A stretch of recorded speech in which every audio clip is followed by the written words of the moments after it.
रात के वक्त में एक लड़की गहरी नींद में सो रही थी।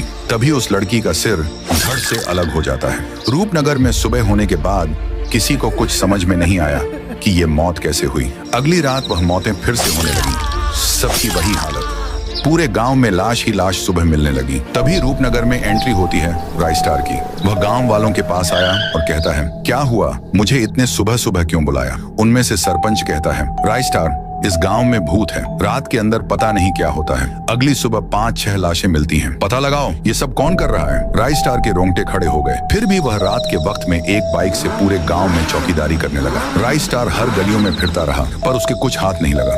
अगली सुबह भी मौतों का आंकड़ा कम नहीं हुआ, लाशें फिर मिलने लगी। राइस्टार आग बबूला हुआ, ऐसे कैसे हो सकता? रात को तो मैंने अच्छे से चौकीदारी की थी। लगता है ये काम किसी भूत का नहीं बल्कि गांव के किसी इंसान का ही हो सकता है। राइस्टार जब जा रहा था उस घर में एक झाड़ू उसे दिखती है। राइस्टार ज्यादा ध्यान न देकर जा रहा था कि उसे झाड़ू मारने की आवाज आती है। राइस्टार वहां जाकर देखता है तो एक गरीब सा दिखने वाला आदमी झाड़ू मार रहा था। उसी टाइम राइस्टार अपना दिमाग दौड़ाता है, अरे वैसे ही झाड़ू तो मैंने वारदात के जगह पर देखी थी, वह पुरानी है, और जो इसके पास झाड़ू है वह तो नई है, पर इसकी पुरानी झाड़ू वारदात के जगह पर क्या कर रही थी? राइस्टार का शक इसी आदमी पर जा रहा था। रात के करीब 1 बजे राइस्टार देखता है कि वही आदमी कहीं तो जा रहा था। राइस्टार उसका पीछा करता है। वह आदमी हाथ में एक कुल्हाड़ी लेकर एक घर में घुसता है। वहां सोते हुए आदमी का सिर धड़ से अलग करने ही वाला था कि एक आवाज आई, रुको, उसे मत मारना वरना पूरे गांव वालों को जगा दूंगा। उसके बाद तेरी हालत क्या होगी तू जानता ही है, चल बता। राइस्टार हाथ में तलवार ले लेता है। वह आदमी तलवार और गांव वालों के डर से वह रोते हुए मारने का कारण बताता है। मेरा नाम बाबूलाल है। 1 साल पहले मैंने पत्नी और बेटी को अलविदा कहकर